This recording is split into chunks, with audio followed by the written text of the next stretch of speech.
Hey, what is up, guys? So, it's that time of year again, the time where it's more like Christmas to watch enthusiasts than actual Christmas time. Watches and Wonders 2025. And with the show going on right now, every watch influencer are dropping their opinions and exclusive videos on the watch releases.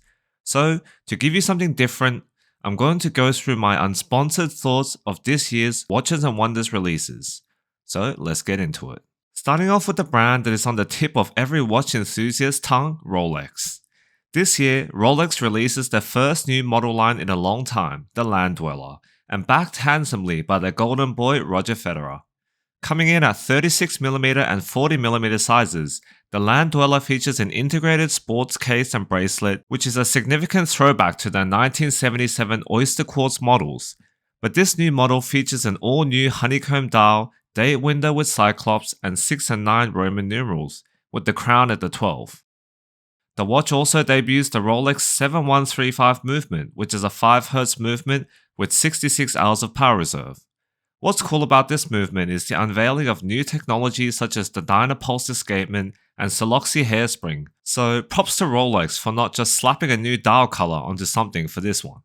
As an integrated sports watch, the new Land Dweller is undoubtedly going to be popular, but looking at it holistically, I'm not sure about the inclusions of the 6 and 9 numerals. I think it may have been better with all baton markers like the original Oyster Quartz model, and to me, the overall case design looks a bit, dare I say, micro-brandy? It certainly looks like a Tissot PRX to me, and compared to other popular integrated sports watches which have very distinct cases, I wonder if this is going to hurt the Land Dweller. Actually, who am I kidding? Probably not. Rolex decided that one innovative piece was enough for this year, and their other releases followed their old modification tactic, with pieces such as the GMT Master 2 Sprite and Tiger Eye, Yellow Gold Daytona with turquoise style, Yellow Gold Oyster Perpetual 1908, and a few pastel colors of their OP line, which I actually think is one of the more worthwhile of the other releases. Next up is one of my favorite brands, Tudor. And I'm not gonna lie, I was hella excited for these Tudor releases like I always am, and I think we got a bit of a mixed bag. First up is the Black Bay 58 Burgundy, a sunray burgundy finish version of the Black Bay 58. This watch is obviously aimed towards women, and to be honest, I'm all for it. It seems like the Black Bay 58 line is popular with the ladies, so a new colorway can't hurt. But yeah, nothing more to say about this Black Bay 58 recolor. Next up is the Black Bay 68. And okay, I think whoever is working in Tudor's marketing department naming these watches needs a performance review, because now we have the Black Bay 54, which is 37mm in diameter, Black Bay 58, which is 39mm, the Black Bay, which is their 41mm version, and now the Black Bay 68, which is their new 43mm Black Bay. In my head, it would make more sense to name them by their sizes, but anyway. The new Black Bay 68 comes in at 43mm with a blue dial and black bezel combo, and I have no complaints about it. As a member of the small wrist gang, I'm happy that the large wrist gang is getting some love with this watch. Next is the Pelagos Ultra, a 1000 meter serious business diver, coming in titanium and at 43mm with a maxi dial. As a Pelagos fanboy, I really like this new Pelagos release, and to me, it seems like one of those watches you buy and it stays with you for the rest of your life, ready for any situation. Finally is the Tudor Black Bay Pro with opaline dial. It's exactly the same as the original Black Bay Pro, but just with the white opaline dial. To be honest, I was kind of disappointed with this one because they didn't make any refinements to the case thickness or anything, but I guess this edition doesn't really hurt anything in the Black Bay lineup. Oh, and they also released the Jubilee bracelet for the Tudor Black Bay Chronos, which was kind of overdue anyway. Next is another brand that has a soft spot in my heart, Tag Heuer. First is the Carrera Day Date, which comes in the new glass box case. I think this is quite a nice update to the regular Carrera Date, which I took an interest in after seeing it on the wrist of Ryan Gosling, but I always thought it was a bit generic looking. This one seems to look more sporty and modern.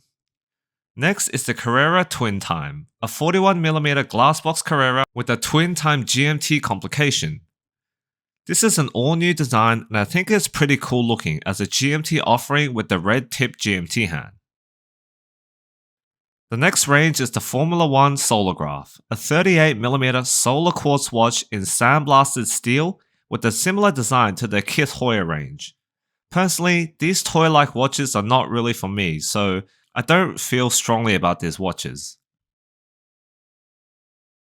Next is a really exciting one with Grand Seiko and the new Evolution 9 Collection Spring Drive Ultra Fine Accuracy or UFA SLGB 001 and 003 models. This watch I think is a Grand Seiko enthusiast's dream with this UFA spring drive movement, 3 days of power reserve, and plus or minus 20 seconds of accuracy per year. Its size is the perfect Goldilocks size of 37mm, 44.3mm lug to lug, and 11.4mm stick. And also featuring an all new on the fly micro adjust clasp that people have been whining for years. All of these perfections make me wonder what has taken so long for Grand Seiko to release a watch with these improvements. The spring drive is not a new technology, and this watch shows that it can be housed in a small case size. Also coming in with 100 meters of water resistance and a dial inspired by the frosted trees of the Kirigamine Highlands outside the Shinsu Watch Studio, I think this is the first Grand Seiko that justifies its price point perfectly for me. Personally, wanting a spring drive in my collection, I think this would be an awesome grail watch for me to work towards. Amongst Grand Seiko's other releases is the funky SLGC 009 Tentograph, the 36mm manual wind SBGW 323, the SLGC 007 automatic chronograph, and the manual wind SLGH 027. All of which are interesting, but the SLGB 003 really stole the show for me.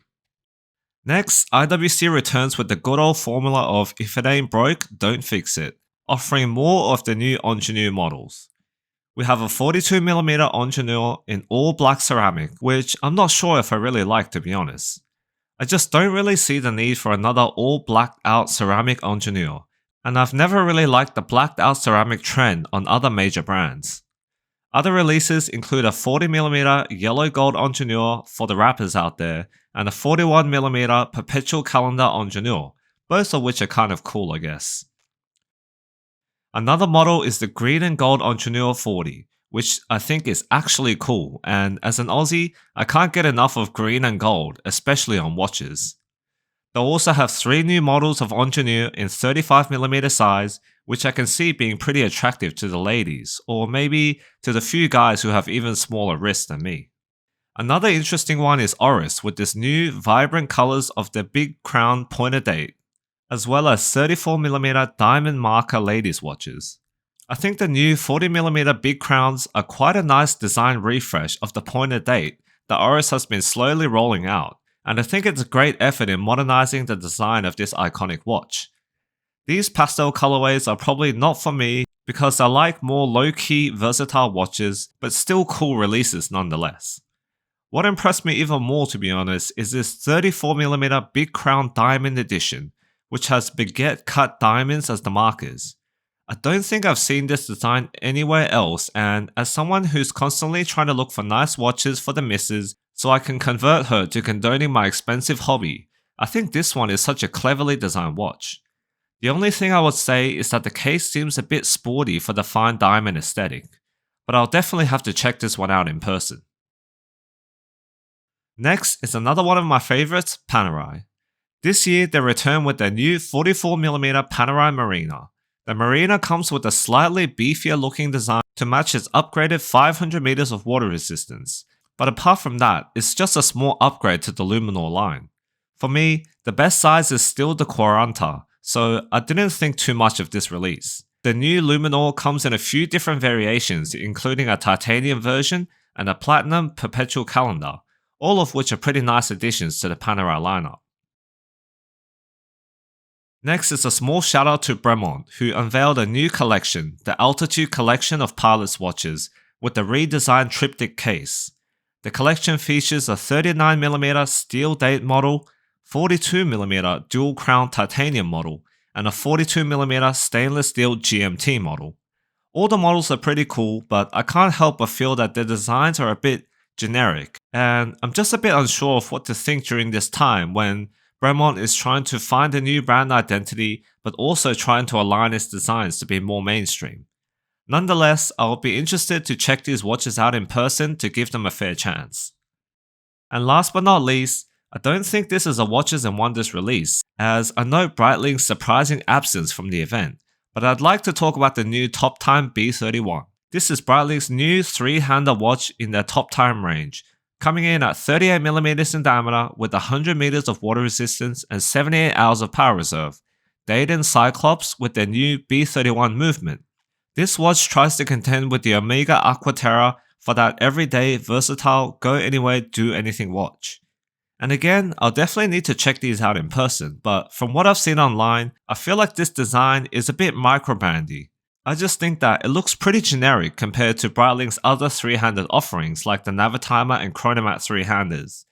And considering the new ambassador Austin Butler, I thought that they would go all in on something aggressive and rugged. Another notable entry in their Top Time line is the B01 Martini Racing Chronograph, which does look very interesting.